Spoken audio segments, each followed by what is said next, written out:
I want to be compensated in a way that facilitates and supports my well-being.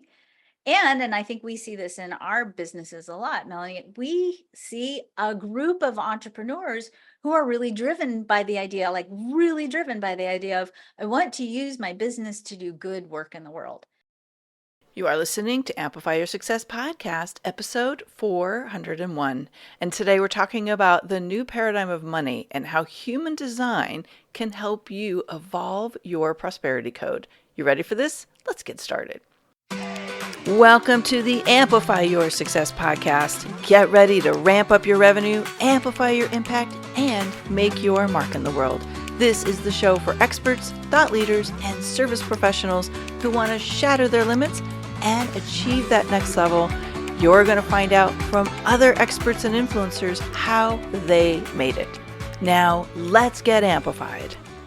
Hey there, inspired entrepreneurs and business leaders. It's your host, Melanie Benson, authority amplifier and possibility igniter for expert-based entrepreneurs ready to reach 5- and 6-figure consistent months. And today, this is such a fascinating conversation. I cannot wait to share it with you. I've invited one of the most influential voices around human design and really like evolution as entrepreneurs and coaches. And this is somebody I've known for years. We finally had our stars aligned to have her come join us on the show. And, we're talking about something that I think you're starting to see a lot of messages around on social media, and people are starting to tap into what's really happening here about what's evolving in our world around money, around success, around the principles of success. And it's almost like we're in this pendulum swing. And you'll hear more about that in today's conversation. And my take on what you're about to hear is that we're all, especially those of us that do consciousness work, we're tapped into more and using more spiritual tools in our work, and we're doing the inner work. We're feeling something, or we're being called into something, but many of us, it's like we've got one foot in what used to work and one foot in what we're being called into, but we don't have clarity. And so I hope that you'll find this episode very inspiring, insightful, and to help start connect some dots and provide a bit of a tool that will help you navigate some of the transformation that you may be feeling called into right now. As you know, I teach $1 million visibility strategies, and one of the things that I see occurring right now around visibility and this evolution that's occurring is that, first of all, visibility is so much more than just marketing. It's about being the lighthouse with a message that your ideal clients need to hear. When you are really tuning into your work and you really understand the work that you're meant to bring to the world, that visibility acts like a beacon of possibility to your ideal clients. And if you don't know what that is, or you don't know how to articulate that message, you can find yourself feeling confused, conflicted, and not getting the conversions from your message to clients that you're hoping for. So if you are recognizing that in your life right now, I want you to join me in the fall 100K Authority Accelerator. This container is so powerful. I run it as a cohort, and what we do is we literally help you become known for your most powerful work through messaging, through visibility. And if you've got blocks around that visibility, because a lot of people do, then you get to have a really safe, very powerful place to recognize those barriers and transform them into what we might consider a leap pad. If this is speaking to you, it's time for you to do something with your message so that you're more clear, you can stand out, and you can be visible in a way that's authentic but powerful to you. Then let's talk. I'll drop the link to the Authority Accelerator page, or you can just reach out and ask us for a complimentary fast track call so that we can explore what that might look like together. All right, let's get into the episode. Welcome back, Amplifiers. It's Melanie Benson here, host of Amplify Your Success Podcast, and I'm speaking with someone who is such an influential voice in one of my most favorite tools on the planet, that's human design. We have joining us today the amazing Karen Parker. And we are going to talk about something that is kind of happening a lot behind the scenes. There's a lot of conversations, there's a lot of noise, but we're going to bring it in through the lens of human design today. We're going to talk about the evolution of money, of business, and how our unique human design can help us navigate a lot of this uncertainty and really plug back into our power. And hopefully this is where we're going. We never know what's going to happen Okay. in these conversations, but where we can get back into flow, really looking at it through the lens of human design. So let me give you an official introduction. Welcome to Karen Curry Parker. She is an international Amazon best-selling author of multiple books on personal transformation, spirituality, and human design. I own several of those books, so we'll make sure to link them up for you so you can check them out. She's the creator of what's known as quantum human design and the quantum alignment system. Speaking, coaching, training, and podcasting on these and other topics for over 30 years, she's impacted the lives daily of all kinds of human beings, particularly service providers like you and me. She is on a mission to help people reconnect with their natural creativity, manifest their desires effectively, and consciously use the frequency of language and narrative to craft a life that best serves themselves and adds more love and joy to the world. I'm so glad you're here, Karen. Thank you for saying yes to joining me. Well, I feel really honored. You don't know this, but I've been a stalker of yours for like a decade or more. I think you and Oh, I kind of hit the business scene around the same time. So I'm always watching you. So I'm excited to oh, be I'm here. so honored. Well, thank you. That's always very flattering for me to hear, especially from someone who I respect and stalk as well. So we've been mutually stalking each other in It's a good. loving It's way. good. Well, you've been putting a lot of information out on social media, and again, I want to, for the listeners here, this is one of the things that I teach is that when you are visible with a message that's really relevant to your audience, to people who have podcasts and book events, this is how you spark interest and you get booked. Like, I mean, I've known Karen forever and I've loved what she's done. And then there was something really powerful about the conversations she was engaging in on social media. And I'm like, oh, we got to have this conversation on the podcast. Mhm. So, and that's about what's happening right now in our economy. And so, Karen, let's start there. What are you seeing happening in our economy and in our world of service-based businesses? I actually think we can't start talking about where we are right now until we go back several hundred years. So Ooh, we got okay. to go way back. So and we're going to go back to the end of the scientific revolution because the scientific revolution was a time in history where many, I think, creative, maybe entrepreneurial thinkers decided that they were going to understand and interpret the material world because they wanted all of humanity to become sovereign over themselves. At that point in time, we had the church and the monarchy in charge, and these guys said, "Hey, they're running the world with superstition and they're scaring the bejeebus out of people, and you can't be sovereign when you're afraid." And so they went about for several hundred years interpreting the material world, and this era sort of ended with the life of Sir Isaac Newton. And at the end of this era, we moved into what I like to call, and many other people call, the materialistic era. Part of the hallmarks of that era is we began to measure everything, right? We put numbers and we had formulas. And when we created formulas and systems for every single thing, we've been in this big materialistic experiment. And we came up during that time with formulas for what is valuable. We started to measure value with things like numbers. We came up with formulas for success. We have institutions that are theoretically putting people through formulaic approaches to maturing and living the world. We have healthcare systems, we have education systems, we have government systems. Anything that has the word system in it is really an outcropping of the materialistic era and materialistic thinking. In the late 1800s, we had a new science emerge onto the scene, quantum physics, and quantum physics really confused the materialistic conversation. What quantum physics really, the dilemma, I'd say, in quantum physics is that it became very difficult to measure things because if you had an expectation about something, that expectation was going to influence how you perceived a quantum particle and how it behaved.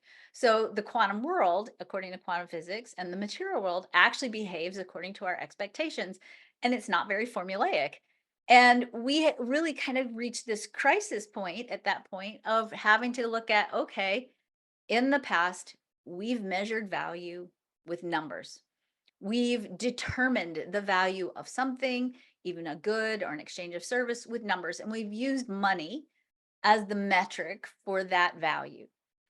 As quantum physics emerged, we sort of we had this new wave of thinking that started with artists in modernism and surrealism and pointillism warping our perception of reality. We had the New Thought movement that started around that time. We had Napoleon Hill writing a book that said Think and Grow Rich, which was really an outcropping of quantum thinking. We had Madame Blavatsky, we had Ernest Holmes, we had the Science of Mind, we had Unity Church of Christianity. We had all these people coming out saying, wait a minute, we can control reality. We can at least influence it. Our thoughts can create it. And because we technically can sort of create our own reality, the measurement of what is actually valuable is independently determined. And we're not really willing to measure it with just numbers anymore. We want to create a life that's rooted in wellness and well being. And so we've entered into this era, and it takes time for eras to travel through humans, right? We've entered into this 100-year-long soul curriculum, is what I like to call it, of really taking apart and dismantling the idea that we measure value with numbers, which is, of course, makes business easy, right? If you can say, I have a business, I have a service, it's X amount of money, you give me this, I give you that. That's a really easy, tangible way to do business. But now we have this new measurement of value that is rooted in well-being. And so we now have this new way of doing business where we're not measuring value with money or numbers necessarily, but we're measuring value with how much good are you creating? How much well-being is your business impacting others with? How much well-being are you generating in the world? And it's a difficult metric because it's an intangible metric to a certain degree, and it's certainly a very personal metric. And it's not a metric that you can take to the grocery store. And so a lot of us are really kind of in this in between cycle of trying to figure out, well, how do we do business with this new metric of well being?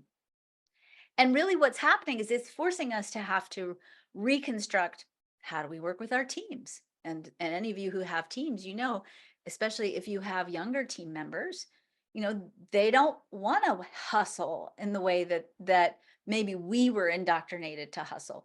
Their quality of life and their quality of their work environment is very important to them. And I'm 60, you know, I have kids who are in this age range, right? I frequently have to take myself to the closet and rethink this because they're actually, you know, it's not actually wrong to want to love your job. It's not actually wrong to want to be in a work environment that's not toxic. But I have to always work with my conditioning. So we have people who are coming to the workspace who are saying, I want a work environment that's rooted in well-being. I want I want to be compensated in a way that facilitates and supports my well-being. And I think we see this in our businesses a lot, Melanie. We see a group of entrepreneurs who are really driven by the idea, like really driven by the idea of, I want to use my business to do good work in the world. And I don't know how to get paid for it because it's an intangible metric. So I think it puts a lot of us in, it's put a lot of us, I think, in the last 20 years, especially in the last 10 years, in a really interesting place where I think we were talking before we started recording, you know, I think a lot of our entrepreneurs have one foot in one world and one foot in this sort of this new world of looking at, oh, well, what is valuable and what is the metric of well-being and how do we create more of that? How do we create sustainably? How do we create in such a way that our businesses become sources of good for people, even if they can't afford our services? We're asking a different set of questions and struggling with money. So, I so relate to this conversation. And as you're speaking, I was thinking back on my own trajectory. And I don't know if you experienced something similar of coming into entrepreneurship with this deep desire to impact. And I had a completely different vision of what work I was going to do back then. And I needed to make money. mhm. And the way I had brought that work to the world was not going to make money the way I needed it to. And so Mm. what I get curious about is like how our conditioning of society influences our perception of what we have to do, what we have to sell, what we have to offer so that we can be okay financially, right? And that certainly happened to me. And I'm really grateful for the work I'm doing. I feel like I was shaped into pulling the best of that vision into like what I really learned through being scrappy and having to figure it out, like on the visibility and being able to monetize. But how do you see, and maybe this is beyond the scope of what we wanted to get into today, but I'm just so curious about conditioning and world influences around us and really just getting some of those, I want to make money with what I do so that I can take care of my family and create a legacy. Yes, yes, and I don't think it's a conversation that we have an answer to yet, to a certain degree, because True. I think we're really literally on a cusp of a new era. And human design, in the traditional teachings of human design, it's a revealed body of information, or you can call it channeled, if you will. And one of the bits of information that was received by the founder Ra Uru Hu was sort of this prophecy of where we're at. And in that prophecy, the energetic structure of what it means to be human, meaning the archetypes that define the human story, are changing. And really, if you look at the chart, the way, at least the way I see it, to me, what's changing is the way in which we create is changing. Materialistic thinking has trained us to, have sort of a formula that's like work, output, and work equals, equals it, your revenue stream, right? How much you work, you make X amount of money based on how much you work. If you want to make more money, you got to work harder, right? And I think in the last few years, we've been thinking about, okay, well, now I want to work smarter. And that's still, in a way, materialistic thinking. And I think the challenge for us as business owners when we talk about conditioning, and I'll just say personally, I'm really in the thick of this conversation. And I don't really have the answer yet. I'm still working through it because you're absolutely right. There are set points in your business where you're going to hit a growth edge, and that growth edge is going to require that you have to think strategically in a whole different way. And your focus becomes on things like, how do I systemize and automate, right? Or how do I manage my team so that they can systemize and automate? You're very strategic and very kind of down in the weeds with the structure of your business, and we're entrained in that whole piece. But there's that other side of it that says, how do I create the vision that I'm holding? And that vision, I think, for a lot of soulpreneurs, is a vision that goes beyond the KPIs on your spreadsheet, right? It's a vision that says things like, how do I have impact? How do I, take what feels like the calling of my soul and put it out there in such a way that it is, of course, profitable? Because, as I said, we still have to go to the grocery store and pay for things, or I have a lot of kids. I have to pay for a lot of things still, You have 5 kids, right? I If I have remember 5 right. biological Yeah. kids, and I have 3 stepdaughters. So, and Okay. even though they're grown up, it's still a lot of output still.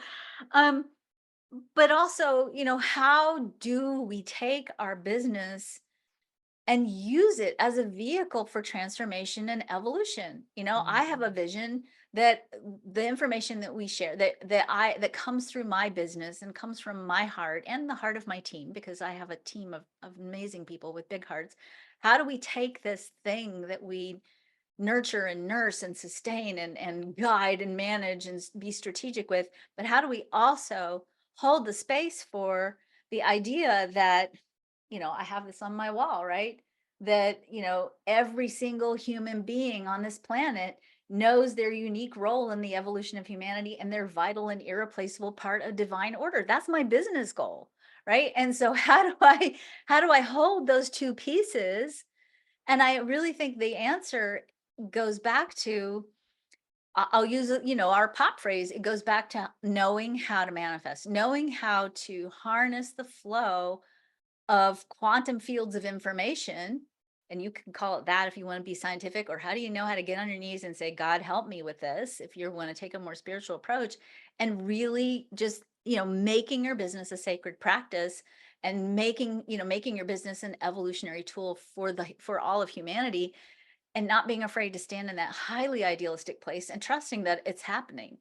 And it's like you have to simultaneously hold this huge vision for this call that you know is your soul's call, but also weave the strategy in as it shows up, right? All those strategic pieces as it shows up and be really grounded in your approach to it. And that's it's not easy. I don't want to I don't like saying, oh, it's hard, but it definitely means you have to on the daily confront your limiting beliefs, Mhm. your conditioning.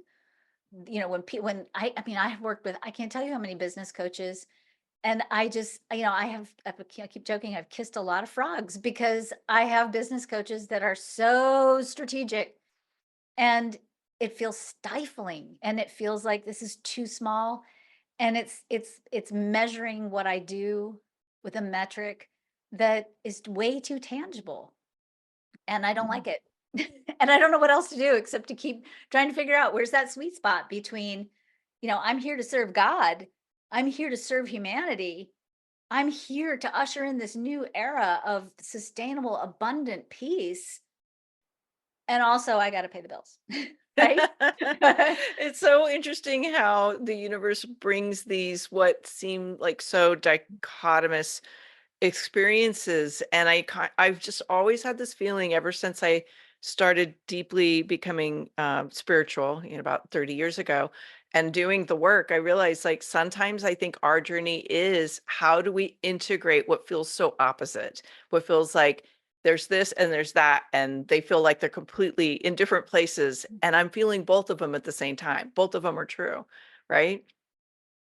Yeah, absolutely, and I think that's, it is just it's like a constant dilemma, Mhm. and it also is a place where, you know, I think it's a place where you're called.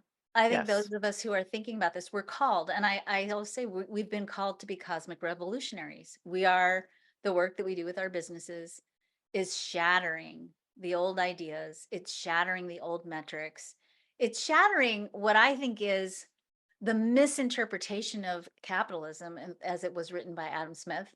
I think if we go back and if you really read some of the treatises on capitalism, capitalism is really about building yourself up, building the business up to where you are existing at a state of overflowing enoughness. And that invisible hand then becomes compassion, right? Where you take that enoughness, that overflow, and you don't sit there and go, oh, how can I make another bajillion, quadrillion more and you put it into my yacht? You say, okay, I have enough. My team has enough. We have enough. We're good. What else can we do with this?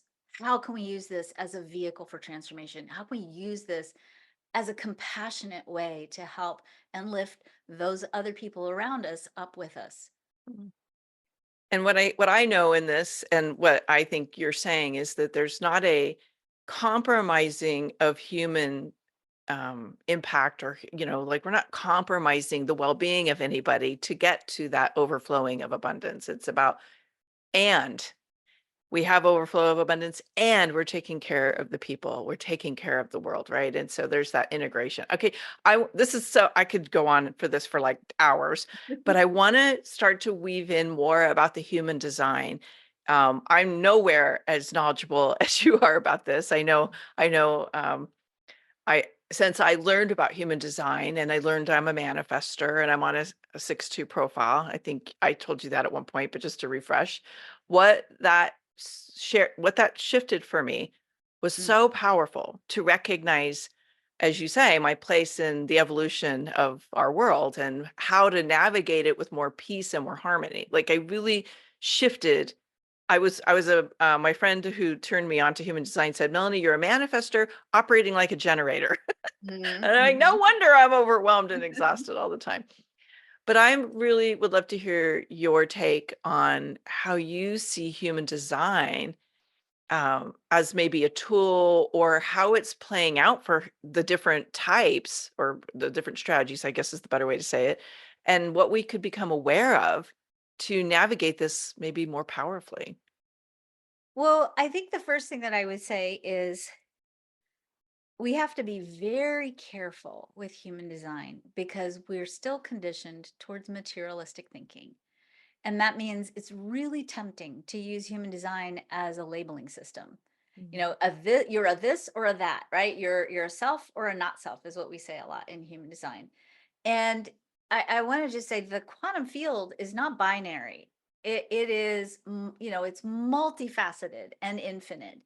And when we get tempted, usually because we want that certainty so badly, to look at a system and go, oh, I got my labels now, we're misunderstanding what human design is really about. And in fact, Ra taught this when I worked for Ra for several years in the early 2000s. And one of the things that he always talked about is that traditional human design is for what he calls the not self, meaning it's designed to awaken your conditioned self. It's designed to sort of shake your conditioning up and say, "Hey, wait, that's not who you are." And it's literally a prescription for how to get back into your body so that you can begin to remember what it feels like when something is right for you and not. And if we and it, there's some leaps of faith I have to invite people to take when we start thinking about this, because one of the leaps of faith we have to take is we have to take a leap of faith that there's some benevolent unfolding cosmic order, right? That we actually are designed to align with. But when we're born, we're kind of we woven and entangled into this human story, and it's not really the whole story, right? We actually, many of us learn to have to shut down our body, right, in order to be able to function, because our body the whole time is screaming, wait, no, I don't want to go to school, this doesn't feel right for me, I don't want to get a job. And we have to numb it out, because if we don't, we can't play the materialistic game, right? And it's scary. And you have to have a heck of a lot of courage to stand up and say, I'm not doing this." Right? I'm gonna go take my own path. And most of us can't. And most Mm. of us can't. And it's not because and I say that if you can't or you haven't been able to, it's not your fault. You're carrying, we now know, and Rod didn't know this because I think he passed before this became common knowledge, but we know we carry ancestral programming in our genes, right? We can carry up to 14 generations of memories on a cellular level in our bodies. When we get here, we're having to disentangle ourselves from not only our own narrative, but from, the narrative of our ancestral lineage, and step into this place where we remember, oh, I have an inner compass, and that inner compass is connecting me to my right place in my right space. And when I'm in that right place, right space, first of all, I'm highly occupying the field of well-being. I feel good. This is where I belong. I when I encounter it, my heart opens. When I encounter it, I get tears in my eyes. It's the thing, it's the place where I'm supposed to be. So we have to reawaken that visceral somatic experience, which is really what human design is about. It's about understanding your type gives you the prescription for how you interface with the quantum field. And part of that healing process, really, at least right now on the planet, means you have to heal your own sense of self worth and value. And that means you have to get back in touch with who you are. And you have to remember, oh, I am a once in a lifetime cosmic event. And I'm occupying a unique place in the cosmic tapestry. And the tapestry is what it is because I'm in it. And if I'm not in my right place, I'm messing up the whole tapestry. And not only that, when I'm in my right place, I'm not playing the zero sum game anymore, because now I'm not in competition with anybody else because there is nobody else like me. And Mm. now I'm in my right place and I'm realizing, oh, the tapestry isn't what it needs to be if we're all not in our right place. So I better get my right place, and then I better do what I need to do to get everybody else in their right place too. And now you're not in competition, you're collaborating because you're helping other people find their right place too, because it benefits all of us. So I would say for the biggest challenges right now, I would say for the types would be, as a manifester, to recover your own sense of self-worth is to reconnect with your visceral sense of power and that direct access that you have to the quantum pulse. I mean, as a manifester, you have a nonverbal connection to the quantum field. And when that sparks in you, it's valuable for you to follow it, because when you follow it, you create an energy field that gives other people permission to follow what is right for them. For the generators, I would say the value piece is, first of all, learning how to interpret frustration so you're not constantly quitting, because and recognizing what's the difference between frustration versus momentum, because it's different, and giving yourself permission to follow the momentum and say no. And that's a big thing for generator types. Say no to the things that are not right for you, even if they fit the societal definitions of success. For the projectors, This is so huge for the projectors. I mean, I think every projector has to heal their sense of self-worth because when they don't get their value, when they don't understand, when they walk into a room, when they don't understand their value, then they take invitations that are crappy. They burn themselves out trying to serve people that aren't ready for what they have to offer. They don't rest in between, and they can't do that thing that they came here to do because they're too depleted and they're bitter. And that bitterness, by the way, is their energy field saying, I can't take an invitation right now. I'm too tired and I'm not valuing myself enough. And of course, our reflectors have to get out of those entangled codependent relationships that they have because they see the potential and to become the embodiment of the potential. So they become beacons for the rest of us to see, oh, this is what it looks like. This is what it looks like. And if you want an example of that, go look at Rosalind Carter's life because she was an amazing, amazing reflector. I mean, such a beautiful embodiment of what's the human potential in form. Hmm, I love that. And did you cover the manifesting generators, or is Oh, it just a comp? I lumped them. I lumped us in the same category as Okay. the generators, just Okay. because the frustration thing is just Yeah. amplified, but you still got to learn how to interpret it Yeah. correctly. That speaks to me so deeply for where I'm at in my own journey right now. And you said something earlier in that segment about readiness. And I was, as I often do, stealthing through some of your materials as we were getting ready for today. And I was watching your video on human design and selling, because I actually fell in love with selling. I did not like it when I started my business, but I learned to fall in love with selling, and I loved what you put out there about that. But there was this one particular piece that I want to lean into right now, and that's this idea of readiness and capacity. And here's what I know about my journey, and I suspect many people who are Mhm. at our higher level, that we've been in business a while, but they're feeling this like uneasiness. And I've been hearing so many people saying, like, I'm not doing what I know I'm supposed to do, but I don't know what it is, right? And there's a little thread of stuckness, or maybe not fully potentialized. And there's this capacity that we have to embody in order for what I believe spirit, universe, to install in us what we're meant to do next. Mhm. And I would love if you would add to that. What do you see happening right now about our readiness level, and being like, what do we have to do to expand our capacity to Mm. grow right now? Oh, this is a hard answer because Oh, I didn't uh, mean to set you up for that.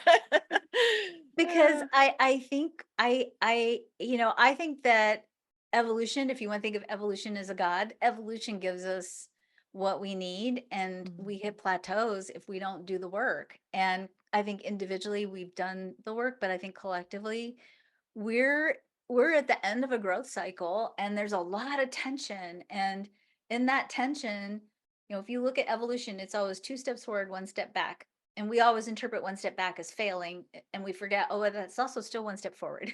So do the math. But I would certainly say we're in this tension point, and because it looks like it's failing, because it looks like, oh, we're not where we were 5 years ago, 6 years ago, right? We've gone back. Many of us, I think, are feeling like, oh, well, it's not working. And I think we're forgetting that conservatism, not politically, but conservatism as an energy, right? It's that energy of wanting things to go back to how they used to be or wanting to not move forward, is actually an essential part of evolution, that we have to check mutation. You can't just run forward willy-nilly without gauging, okay, is this actually going to work, right? And conservatism is actually a nice balance to mutation. And I think right now we're in this cycle where we've got mutation and conservatism kind of duking it out a little bit. That's problem number one. Problem number two is, and I want to just encourage all of you all to be very honest with yourself about this, because I think we're not being honest about ourselves with ourselves about this. How many of us are actually really telling a better story? When I listen to people talk, when I listen to people get into gatherings, we still want to tell the crappy stories. We still want to talk about how hard it is and how difficult it is and it's not going to work and where it's going to be. My husband has very strong political beliefs.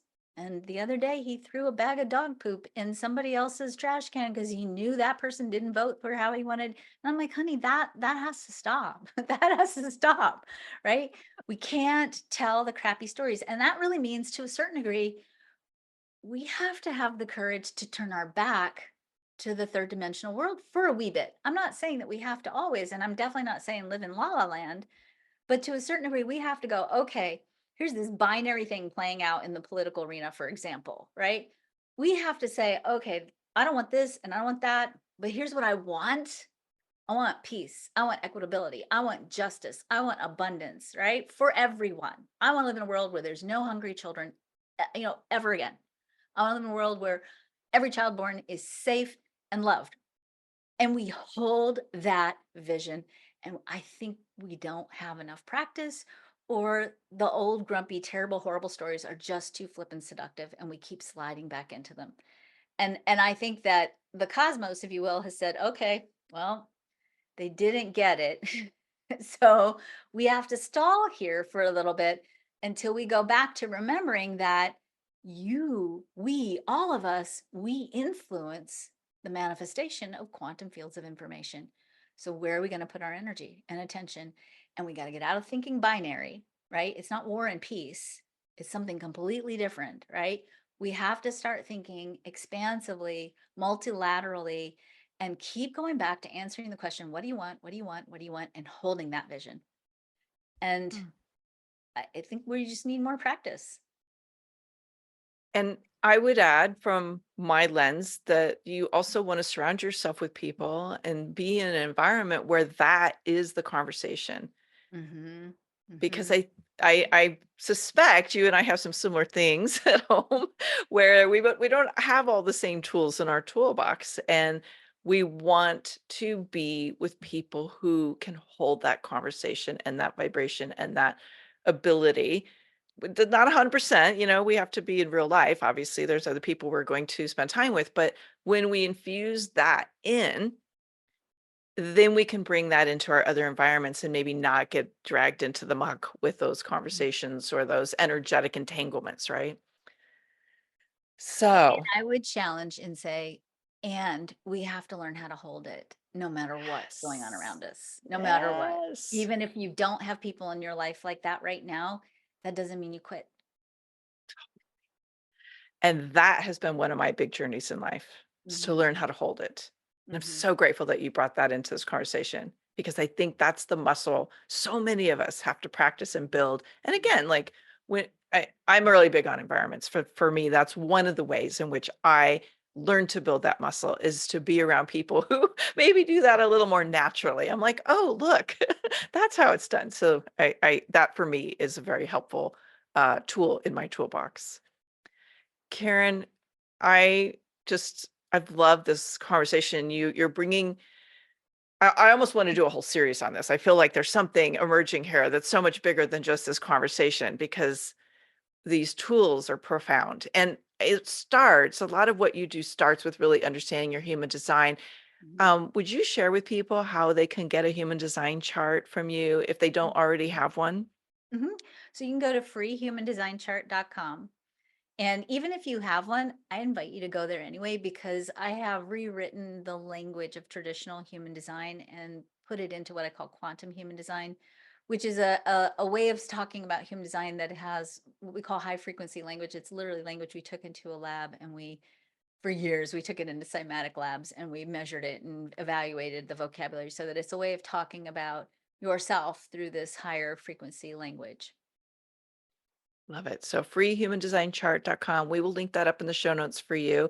Along with, I highly encourage you to get Karen's books on quantum human design. And you have a new book that just came out recently. So we'll link those up as well, because I found that having the books, as well as any of Karen's programs, I'm sure would be very helpful. But just even having the books here has helped me really, like, I'll like pull it out when I'm waiting on my husband to go somewhere, I don't have something going on, I'll pull them out and just be with the books and study them for a bit. And it's really given me a much deeper awareness of the way you teach human design. So I've loved your books.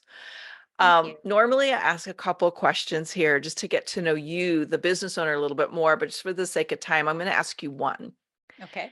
And I know you've been in business probably about as long as I have. What would you say is the boldest thing you did in business that helped you amplify the reach of your work in the world? I would say, hands down 100% was I wrote a book. And I Ah, wrote a book about human design when nobody knew what human design was, and that ah, has been the fulcrum for everything else. mm. Yeah, you've really been what I would consider a thought leader, bringing attention to a body of work and a tool, this concept. And now I feel like you're doing that again, Karen, like you're bringing a new way of us to understand human design. And it's fascinating to me. I'm loving what you're doing. So thank you. Thanks for letting your spark guide you into this new work. Thank you. Thank you. Well, thank you for being with me today. And thank you for bringing your wisdom to the Amplified community. And as you're listening in, I know that this has probably sparked something in you as well. Share this with some people that need to listen. Give us some love, comment wherever you're listening to it. Let us know where an aha moment was. And be sure to tag Karen, follow her on her socials and tag her as well, and let her know how much you value what came through today. Thanks, Karen. Thank you. Thanks for tuning in today, Amplifier. Be sure to join us right now in the Amplify Your Authority community at authorityamplifiers.com, and I'll share my 7 proven tips to be a highly paid expert that stands out in a crowded market. Plus, we're going to keep this conversation going, and I want to hear from you how you're going to amplify your authority and make a greater impact. Before you go, please take a minute to give our show and our guests some love over on your favorite podcasting platform. Subscribe, rate, and review. Leave your full name, and I'll spotlight you and your authority on social media.